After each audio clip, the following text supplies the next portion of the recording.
You make this rather snappy, won't you? I have some very heavy thinking to do before 10 o'clock.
All right, it is Tuesday night. It is 7 p.m. on the East Coast. That means it's time for Greeny Sports Cards Live.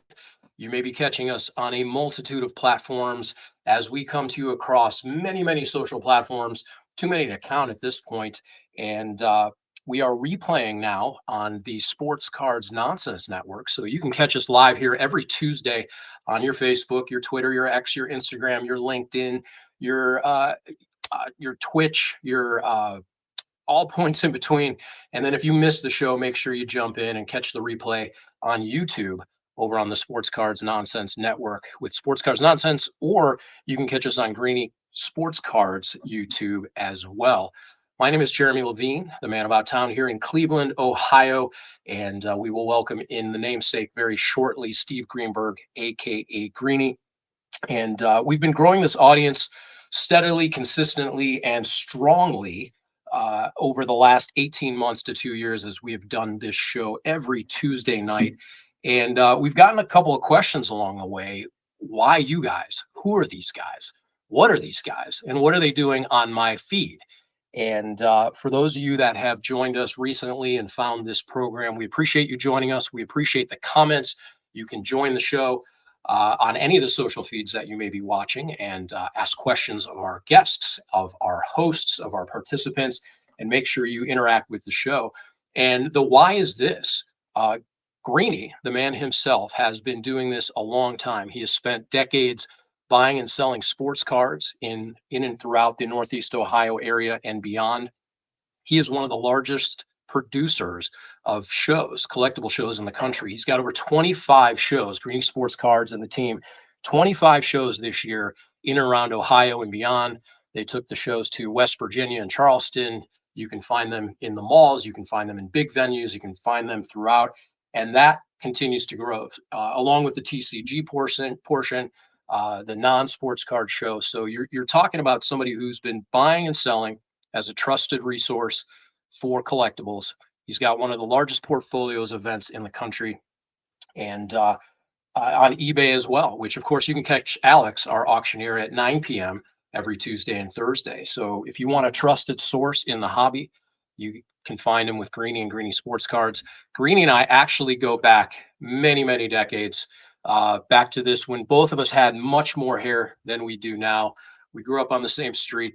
Our fathers were actually on radio together in the sports media, and that brings me to my why. I get to do this because I was very fortunate to have spent 15 years at the International Exposition Center, the IX Center, where the National was there. It has been there 8 times, and I actually produced that show through 5 cycles, beginning in 2001. Every time it appeared there, I worked directly with the licensee from the National Sports Collectors Convention Board and the board itself. So I've had what is really a front row seat and a backstage pass to the hobby for the last 25 years. And I've been very fortunate to do so and be a part of some big, big programs and big productions, including the Pro Football Hall of Fame Fan Fest, the 50th anniversary. We produced that at the IX Center along with the Pro Football Hall of Fame, and the Fabulous Food Show, which I was fortunate to have co-launched and produced for 10 years, which became the largest consumer food and beverage event in the country. So you're talking to and about two guys who, first of all, have a lot of fun doing this. We like to present a program with content that you can't find anywhere else, including our special guest, of which you will see tonight, including Jack Hatfield Jr., the third great grandson of Devil Anse Hatfield himself. So we'll get to talk about the Hatfield and McCoy Foundation and Museum and talk about how that relates to Americana and collectibles. We will talk to Haley Williams as part of our Card Show Live segment. We like to bring shows to you, shows throughout the country, make sure you're updated wherever you may be watching from, what's going on in the collectible universe as far as the live environment. And we'll get to talk to Haley, find out about a show that she's having. Greeny's got a bunch of other shows to roll through as well.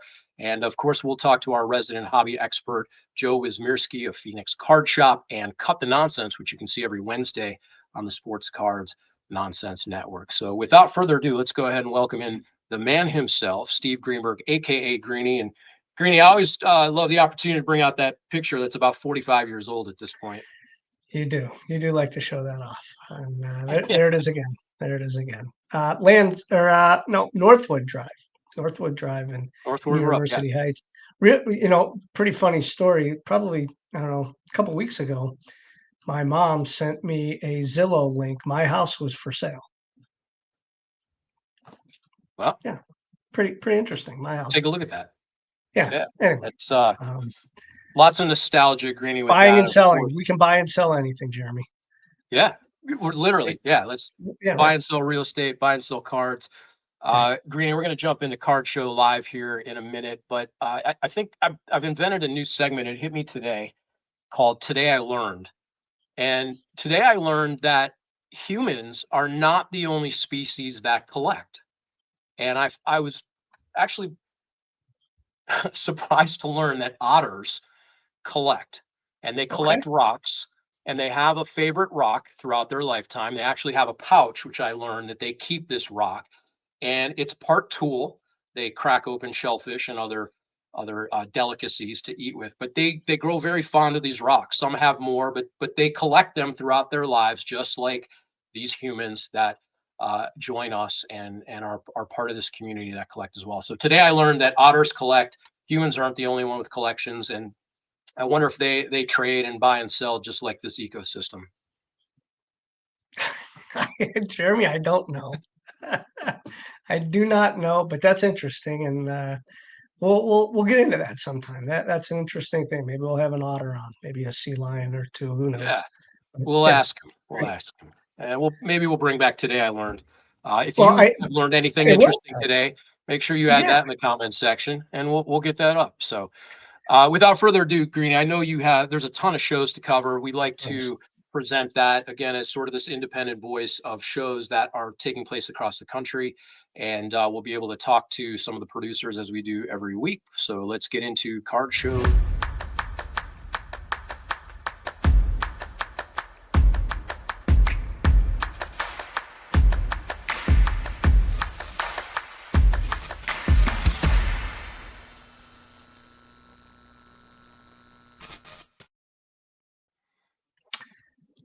Yeah, Jeremy, and that is the beginning of Card Show Live, and we'll say that this segment is actually presented by Collectibles on SI. So if you haven't watched that, they have some powerful stuff going on too. Collectibles on SI and in our partnership too with Sports Cards Nonsense. I didn't learn this today as you learned about auditors, but I've been noticing how many card shows are going on, and this is a reason that we brought this segment upon us, and maybe one day it turns into his own show. But there are so many shows going on in the country over the next couple of weeks, including the one in Valparaiso, Indiana, when we'll talk to Haley here in a few minutes about her show. But there's a major show going on in Dallas that happens, I think, I don't know, between 4 and 6 times a year. But they do it at the Marriott Dallas Allen Convention Center, and it's every bit of 700 tables. They have a huge trade night. People come from all over the country. This is one of the major shows in the country that happens several times a year. So that's happening this week, the 4th through the 7th. If you're anywhere in that region, I know people come from Oklahoma, they drive right down, but people fly from all over the country to this show. Dallas is an easy place to get in and out, and a show that's on our bucket list. And hopefully next year we can get to one of these shows. But we wanted to highlight that is probably the major show this weekend. 700 tables in Dallas. We said that the show Sunday, but next weekend I want to focus on a couple because it's not so easy, because I'm telling you this on a Tuesday night to get on an airplane on a Wednesday to fly to Dallas. But next week, there's actually several large shows around the country. The Culture Collision show in Atlanta, that's like 400 or 500 tables. And what's cool they do at this show, they do a little 3-on-3 basketball tournament between influencers, vendors, anybody can sign up. So kind of a little side thing that they do. They do a little bit like we do at the Medina County Collectors Fair, where they have pop culture. So there's like sneakers there and other things. But it's mainly predominantly a sports card show, and like 400 tables there, which is interesting. 400 tables there in Atlanta. And then you can go up to Minnesota the same weekend to the state card show there. They advertise over 500 tables and 100,000 square feet. We talked about the West Coast Card Show being, 200,000 square feet. This is half of that. So if you were in the West Coast Card Show, this is probably another one of those major ones that you're going to want to hit. 500 tables in Minnesota. So 2 shows, 900 to 1,000 tables going on next weekend, September 11th, 13th, that weekend. Also that weekend, though, there's a show in Louisville, Kentucky. Jeff Mayrose, JJ All-Star, who does the Midwest Monster in Indiana, has a monthly show in Louisville. So I wanted to shout that out to him. And also a friend of the show through Thomas Fisher and Gemini Sports Cards, Matt, who has a store down in Charleston, South Carolina, has his show at the Citadel. There's a field house at Citadel College. And what's really cool is they have the entire Citadel Bulldogs basketball team signing autographs at that show, much like we do sometimes up here. So Charleston, South Carolina, go to the Citadel, check out Matt's show, Collector's Corner. You can look up his Instagram if you're down in that area. So a lot going on. But this weekend, we want to focus with HB Cards, Haley Williams, who's a friend of ours. We've been to their show, Haley and Ben. They run a show in South Bend, but they also now have a new show in Valparaiso, which is also the home of their card shop, Pokemon TCG. So let's bring in Haley. Let's talk a little bit about their show, how they got to where they are, and what you guys can expect to see at this show. Hi, guys. Hi, Haley. How are you? Good. How are you? Good. Are you in your now up and running shop? We are not up and running. We are up. We're waiting on some final inspections, but we're just a few weeks out. We've been working pretty much every day, getting it ready, and this is it. This is part of it. It is. I can't wait to see it. We're starting to get into the Pokemon space with our shows here, but Yeah. tell us about this show in Valparaiso. What are people going to see this weekend? So we actually expanded. This is our third show at this venue. It's at the Porter County Fairgrounds in the Expo East and the 4-H building. Before, we just had the Expo East, and we were at about 100 tables, but we've expanded that to 160 tables.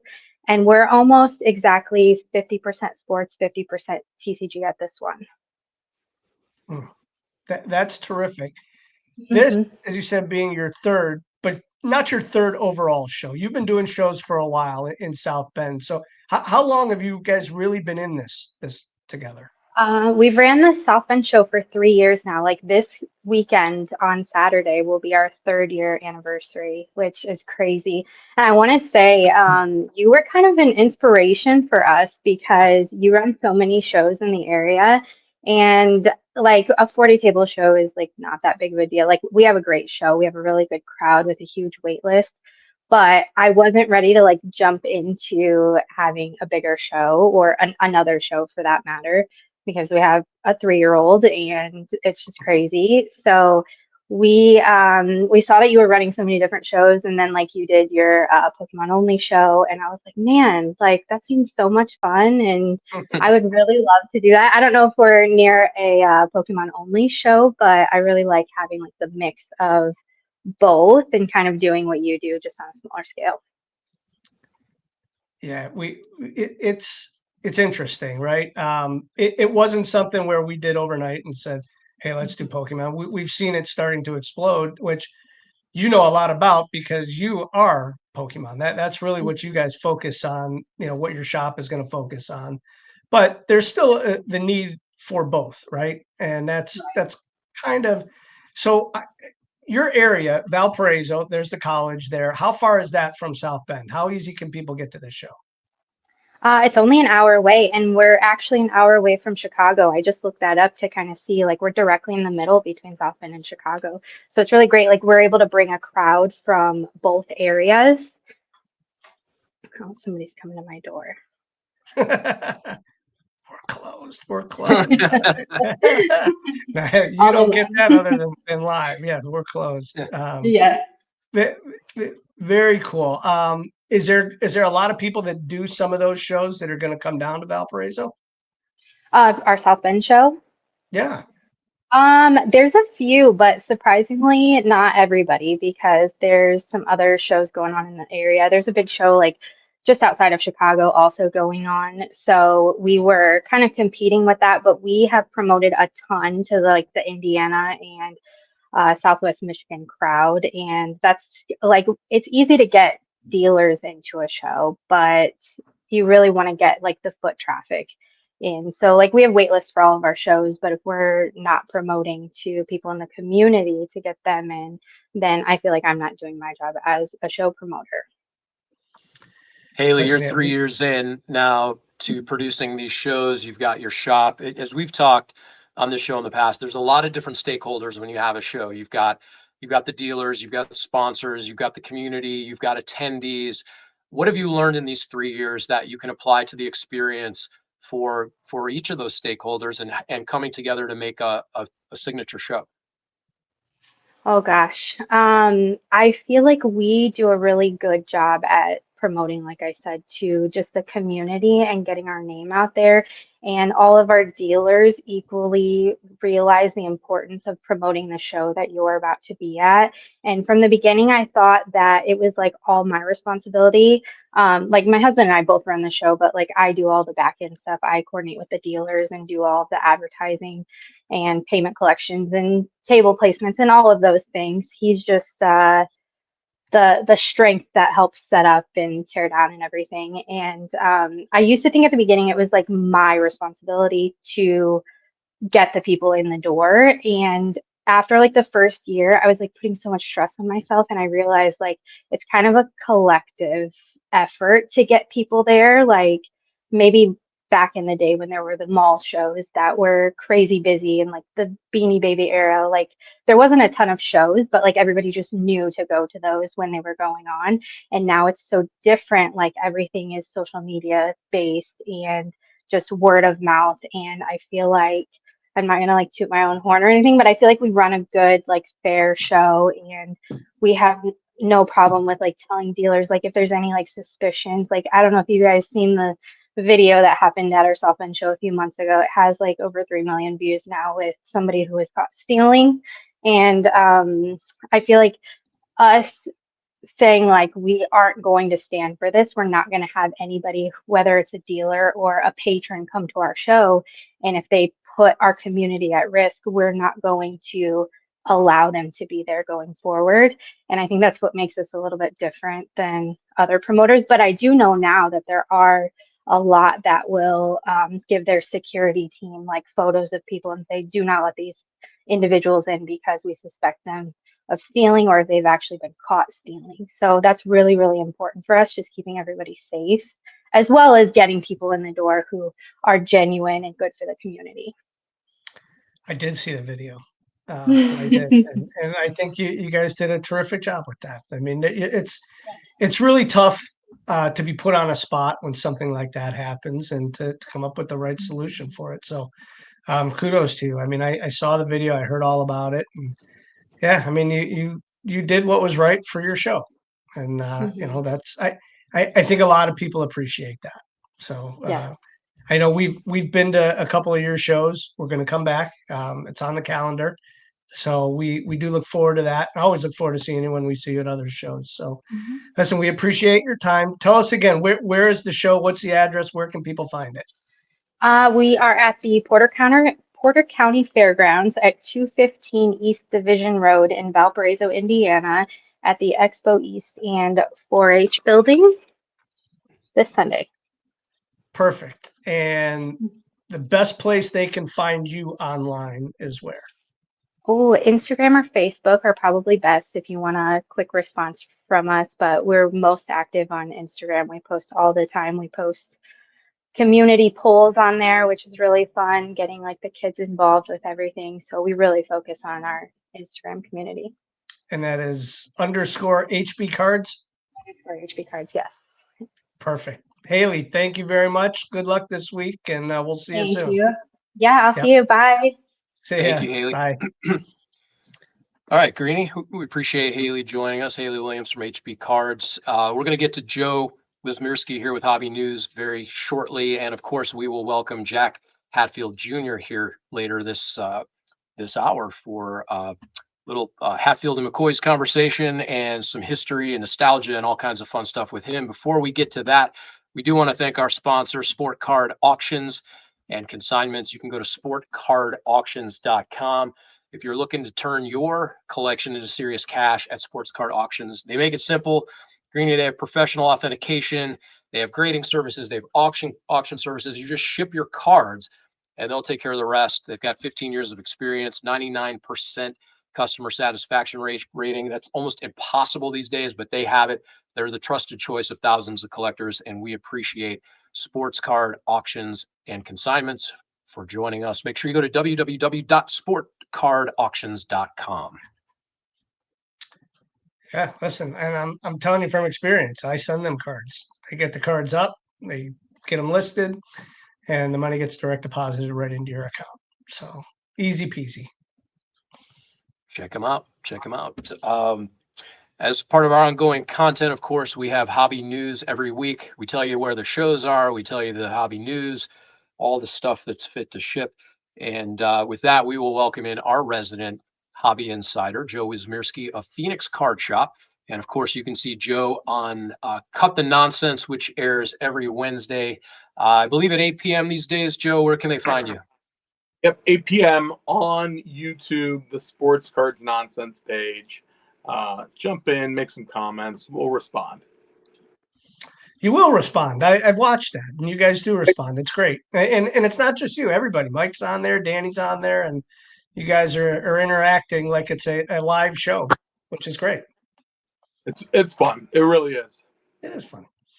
I wanted to bring up something before we get into the actual cards that are coming out.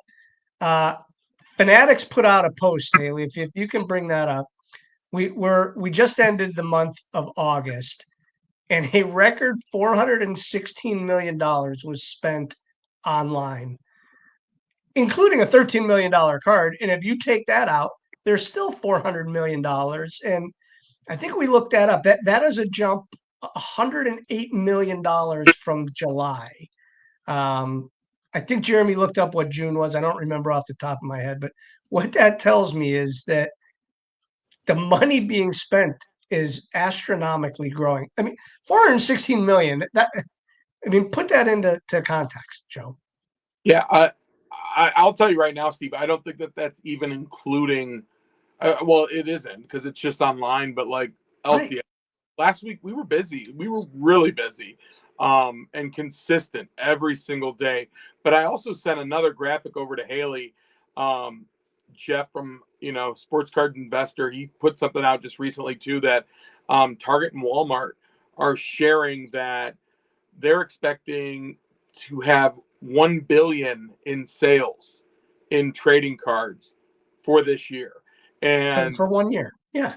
this year, and that's due to the increase of Pokemon and Magic and all the other TCG and sports cards. So, like it says there, it's a 200% increase. So 1 billion just in these two big box giants, and that's just being tracked there. So, if we're going to say the hobby's stale or anything like that, I think that's a false narrative. I think if anything, there just hasn't been anything that's really stoked the fire, like the $13 million sale. But we are constantly on the uptick. Again, talk about being at my national for the first time, but being at the national for the first time, and not even accounting the deals that were going on in there. Right. Like, it's crazy. Right. And there was Hey, Greeny, the 416 million in 1 month is equivalent to Grenada's annual gross domestic product. It's an entire country for a year spend 1 month here. right. Now they don't have otters collecting in Grenada like they do. Well, they did right. But You don't know that. no, but geography. Maybe you do. Today I learned Joe knows that. Yeah. Geography. Yeah. Yeah. It's just it's I hear people saying, people make comments and everything. The hobby's dead. The hobby's dying. It's not. It's not going anywhere. People are spending money at record paces. I know that there was the big bubble during COVID, and people were spending a ton of money then. I don't know that we're those prices, but there is an uptick, and cards are now selling for more than what they were selling for even a month ago. Hey, Steve, if I gave you the name, and I know you're familiar with women's basketball and the WNBA, just today. So Caitlin Clark's in town, right? We don't know if she's going to play. She supposedly practiced. Last time they came out here to Phoenix, she wasn't. She didn't make the trip because she's been injured, but she's here now. So we had a gal in the shop today. You're familiar with who Dewana Bonner is? Sure. Okay. So she was originally drafted by the Phoenix Mercury. This year she was going to be on the Indiana Fever. She left back with the Mercury. A gal came, had one of her rookie cards numbered to 99 from one of those inaugural sets. I mean, $60 in a case, right? And she's like, I'll take that. No questions asked. Like, came in. We've had people buy out all of our commons of WNBA. Like, we're trying to rebuild. Like, that's what we're talking about here. We're talking about something that doesn't have, it's starting to, the popularity's an uptick, right? But for WNBA cards, it's been really tough for collectors to even get into that because they've been priced out of the product. And so even just having commons, dollar cards, has been crazy. And dude, we're seeing a huge uptick in the in-person signatures, like coming back, because people are, they love collecting. So they don't even care resale part of it. They're buying cards because they want that moment. This woman, she said, hey, she goes, I live in New York. I traveled back out here with my family to go to the game. She's like, I left my card back in New York. She's like, I had to come and find another Caitlin Clark card. And it's tough to find even the commons like right now. Sure. But just, I don't care what it costs. I'm not selling it. I want it. I want to have it. Like, and you're starting to see that passion come back out from people. And it's people that are like, hey, I maybe collected in the 90s. Like, she gave us this whole story, Steve, about, hey, back in New York, New Jersey area, she's like, my brothers, all those guys, they collected football and baseball cards. Like, if you weren't, like, I tried to get into hockey, but it wasn't super popular. She's like, it's hard, but she's like, now that I have my own money, I want to do this stuff. She's like, I'm going to do it the right way. And she's like, I'm doing it for me. So hearing those stories, it's super fun being at a card shop and getting to experience that every day.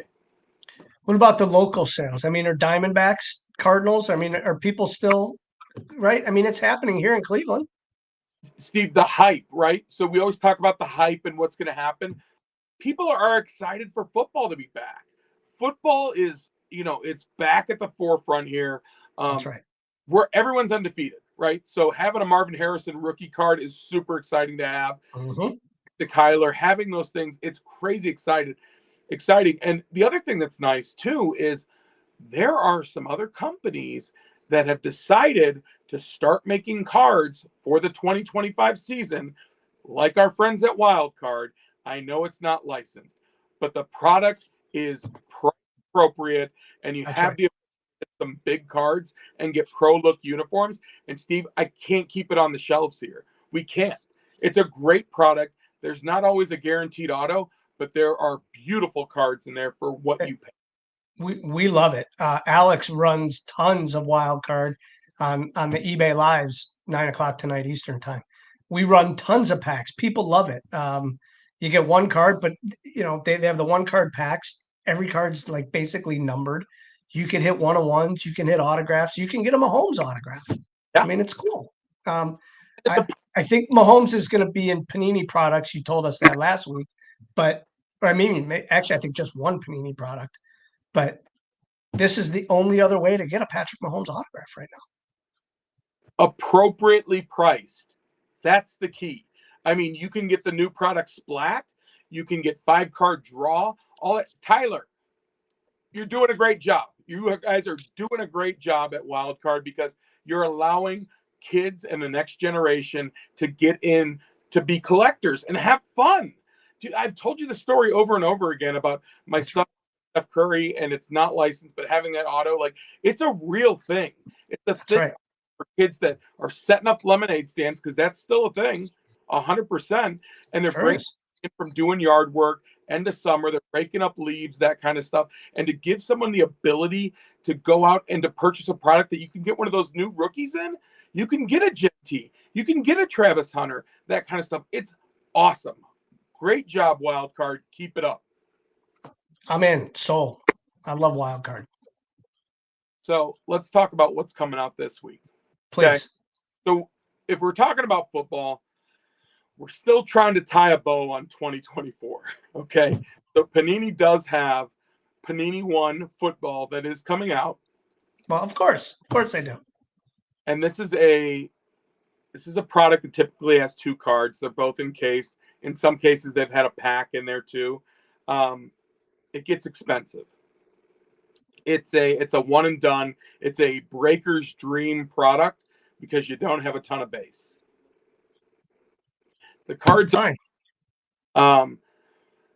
If you are going into a local card shop, buy the team bags that are made for one touches, because this is a little tip. When you go to resell, if you're not collecting, when those one touches are all scratched up, it kills the eye appeal of the card underneath that one touch. They're sealed, so you don't really want to take them out.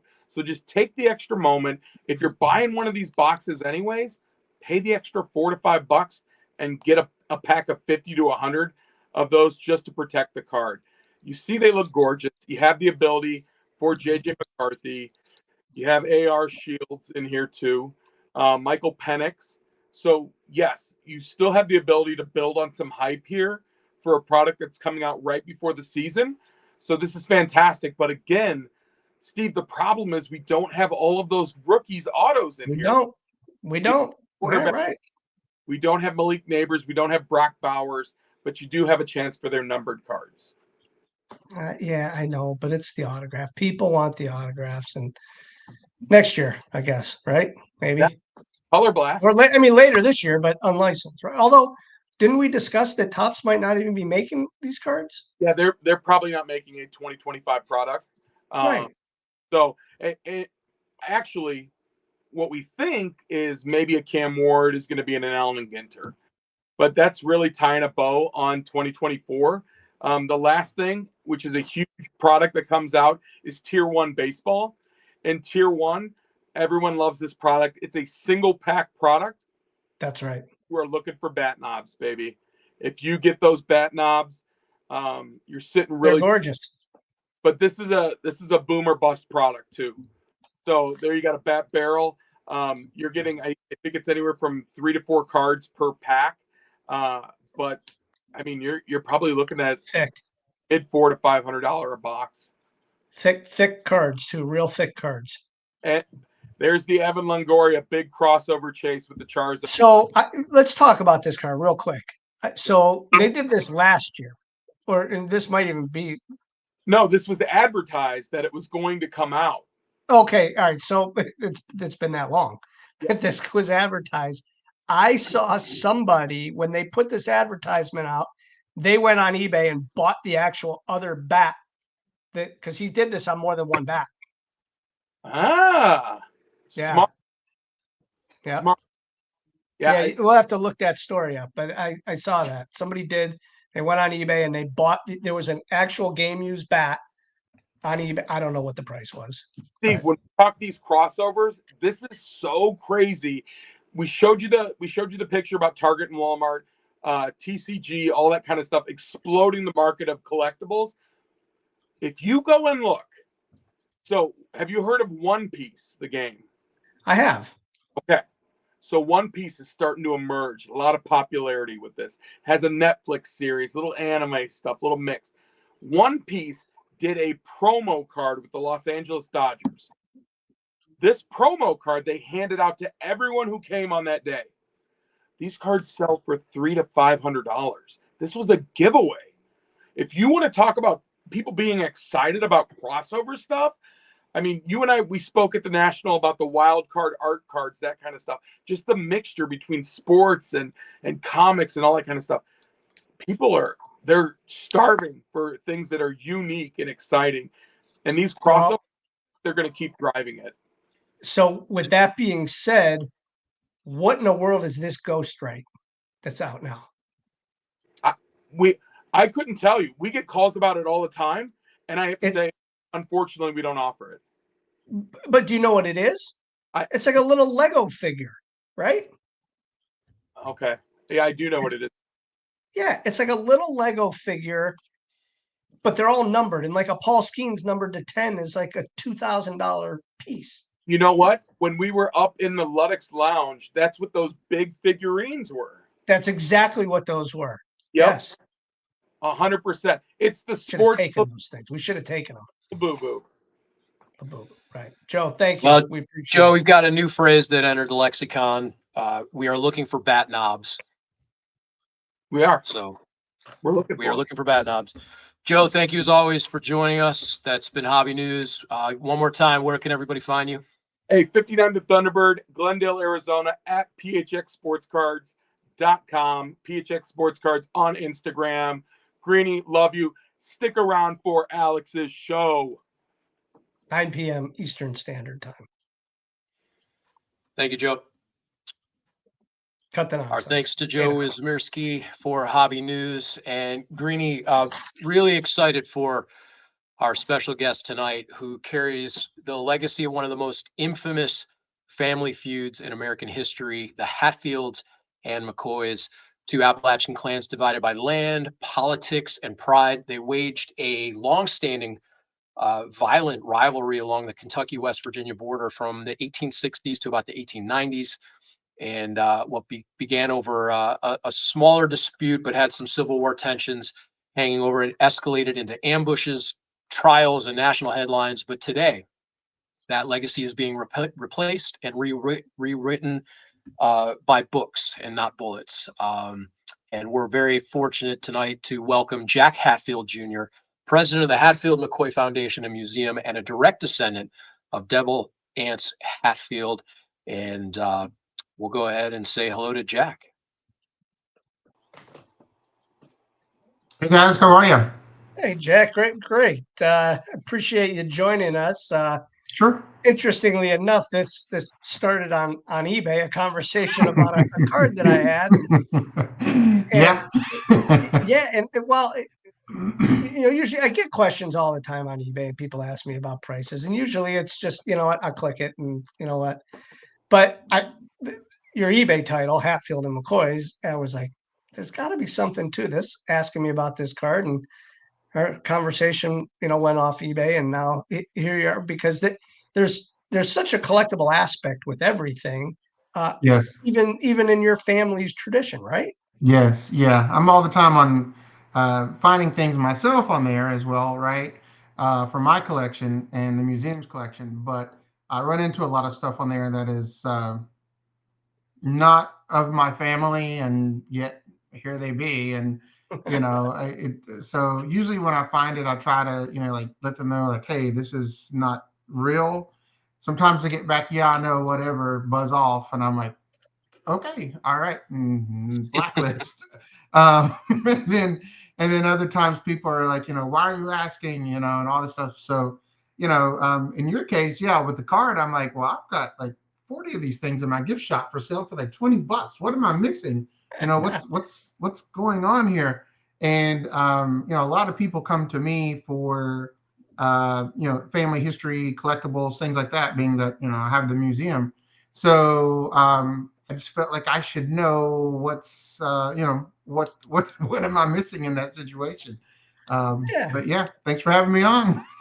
yeah, Jack, before we dive deeper into the collectible aspect of this and the museum and the foundation, let's kind of set the stage here a little bit with the Hatfield and McCoy feud. What do they most get wrong about the Hatfield McCoy feud? And what's one truth that really surprises people to find out along the way?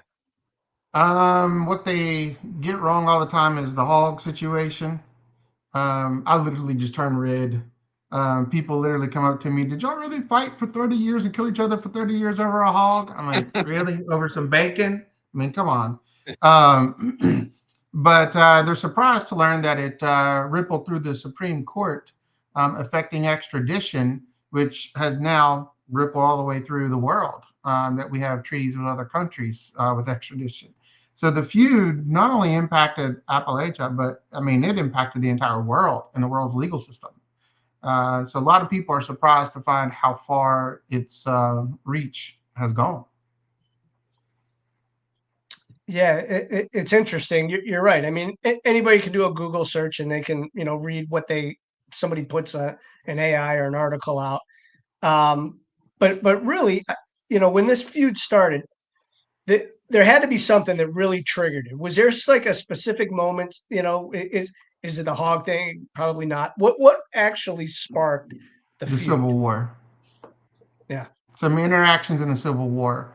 Prior to the Civil War actually happening, you got to think too, we're on the border of West Virginia and Kentucky, and what separates us is a river. And that river is literally the borderline of the two states. So you're on state boundaries. So, and you have the states at each other's odds at this point. Kentucky was even tried to invade and take West Virginia. West Virginia succeeded from Virginia, the only state born out of the Civil War. And it was still trying to get its, ducks in a row, so to speak, in the legal system and everything. So it was kind of the wild, wild west at that time. Well, actually, the wild, wild west was going on at that time. This was just the wild, wild west in Appalachia. The governors ended up getting involved because of the legality over state lines. Murders were happening on each side of the state line.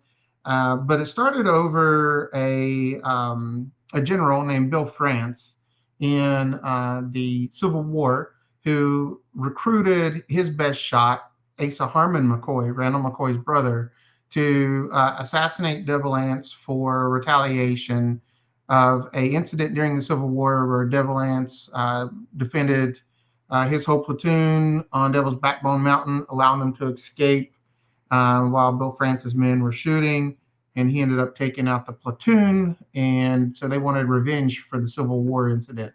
So they set out to assassinate Devil Anse. During that time, after that, Devil Anse joined a militia group known as the Logan Wildcats. So you had all these soldiers from the north, the south coming fighting.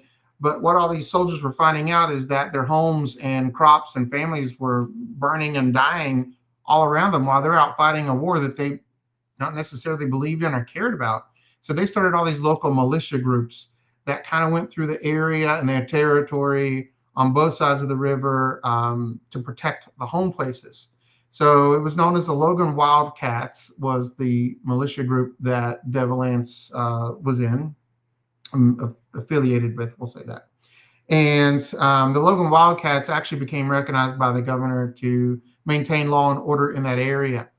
So the Wildcats were kind of very instrumental legally in the feud and a lot of the events that took place. No, I hope that makes sense.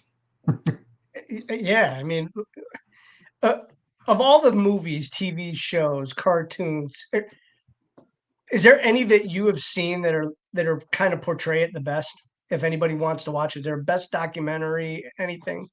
I mean, there's like 10 of them out there, right? And honestly, they've all got it wrong at some point.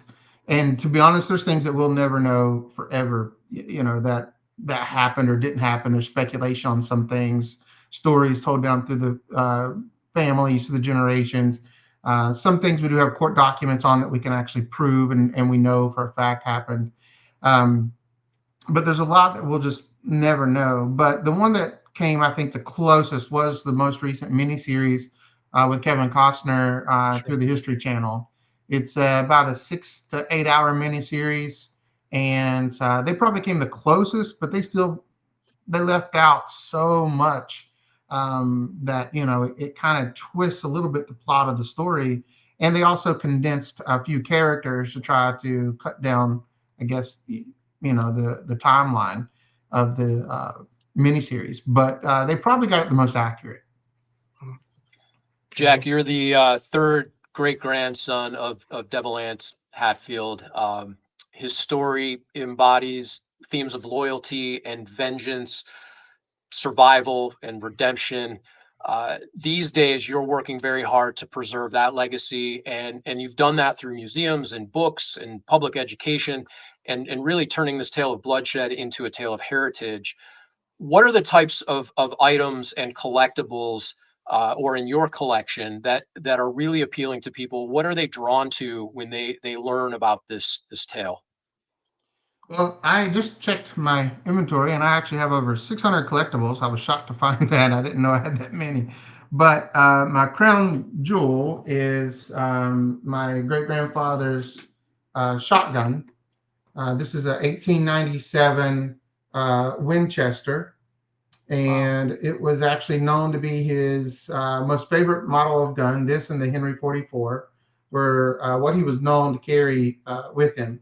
This one in particular, we believe he carried on his Stallion Fred due to the wear and tear on the handle here and the brake and the short barrel, because this gun it came known as what's called the trench gun during World War I and II.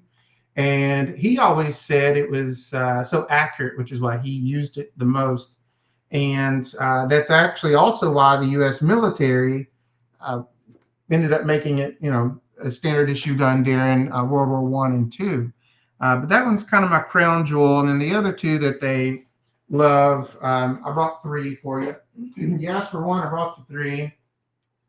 This one here is one of my favorites. It is from American Legacy Firearms. It's a Henry 44. Again, it's the other type that he likes to carry. This gun was made in honor of the peace treaty that was done between the family in 2003.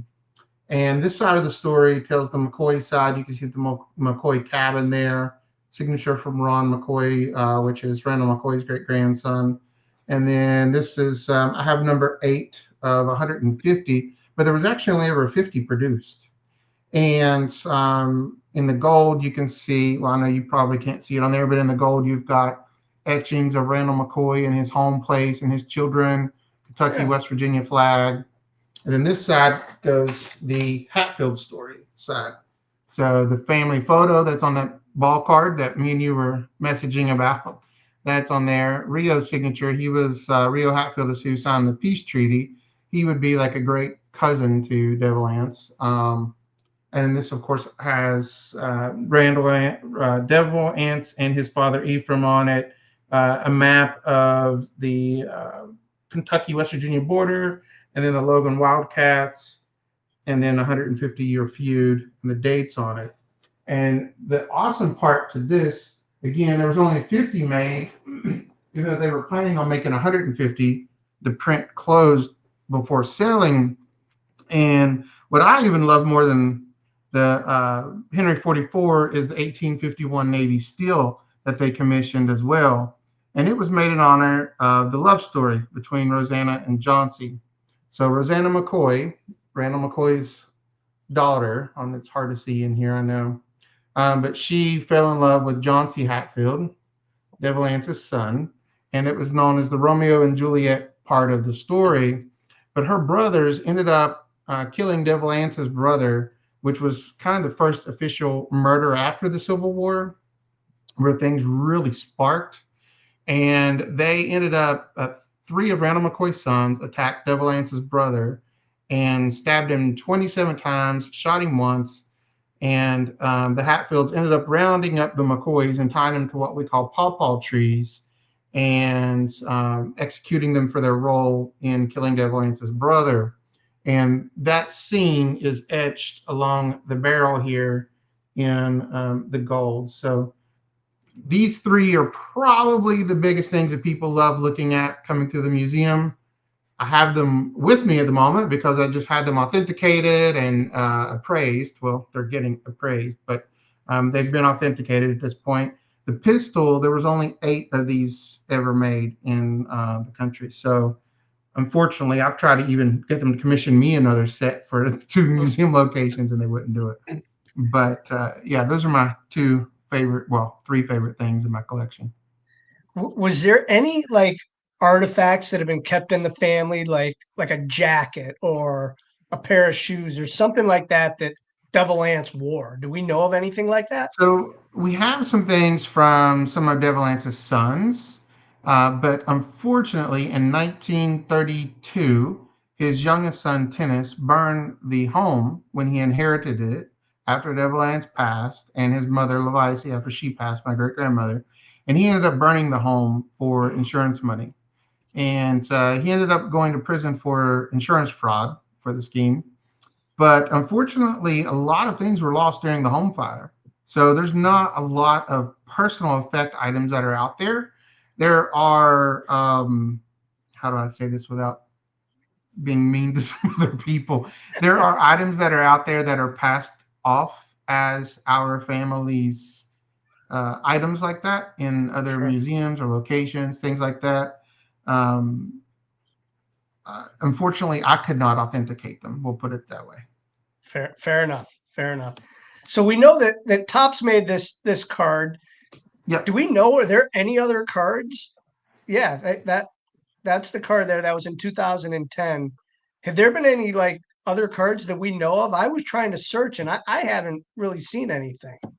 No, not that I'm aware of, not from Topps. The only other thing that I found kind of like in the collectibles side, of course, there's a lot of memorabilia. There's a lot of, things out there. I mean, there's records from the 70s. There's magazines from the 40s. I mean, I've probably, if it's got a Hatfield McCoy label on it, I've seen it or know it. And even I am finding new items and things every day. This is something awesome I came across last week or week before last, something like that. But it was actually a 1950s movie that was apparently, I'm learning, produced. I've had to do a lot of research on it. Produced by CBS with Walter Cronkite, and it was made for schools and whatnot in the 50s to tell the story of the feud. And what's really cool is you can even see on the inside of it, it talks about how this is actually a video and audio reel, to not play it on a silent movie reel because it'll ruin it. So there's actually, come to find out when I did more, this apparently was in Harvard's collection at one point, but they don't have video of this, only audio exists today. So one thing I'm going to attempt to do is to try and digitize this so we have audio and video that I can give to Hartford for their library, and of course keeping ours as well. But I just come across weird things all the time that I just didn't even know existed. It'd be interesting if we could ever find a signature. You won't. So that's also something that I usually don't talk about a lot, that people come to me all the time. Oh, I have Devil Ant sign this. He signed this warrant. He signed this. He signed that. he couldn't read or write. Right. So if you have a signature, it's just by default, it is not authentic Yeah. because he couldn't read or However, write. There was Jack, you can read and write, and as I a understand, little you've bit. written a couple books as well, Yeah, yeah. I've including written a one. cookbook. Yeah, I wrote Yeah. the cookbook. The other two I kind of republished and added to it because I thought they were important works that needed to be saved. And the cookbook, yeah, is I was helping my grandmother clean, and my grandfather was sick, and I was just there helping her clean. And I opened up a drawer and found thousands of recipes, and I'm like, "What is this?" And she's like, "Oh, that's the family recipes passed down through the generations." And that's actually what got me started into all this. I worked at the time for Anthem Blue Cross and Blue Shield, and my buddy Eric, who huge collectible guy, he would be going nuts if he knew I was on the show right now. He was like, if I had all that, I would make a book. And I was like, that's a smart idea. So I ended up turning it into a book, publishing it, which ended up getting me kind of into the arena of the notable family members who represented the family at the time. And it kind of got me sucked into the foundation. And somehow I ended up being the president of it and preserving the home place, Devil Ance's home. My hope is to rebuild that home that burned down in 1933. And hopefully, funds from the museum that we're trying to open here in Pigeon Forge will allow me to send money home to do that back in West Virginia. But there's a lot of irons in the fire for sure. Yeah. Tell us a little bit about the plans in the museum. So the one in West Virginia that we have right now currently is on his actual home site. So the bridge still exists. There is a moat wall that he built around the property to protect the property. He told the McCoys that he would shoot them before they ever got across if they ever found him.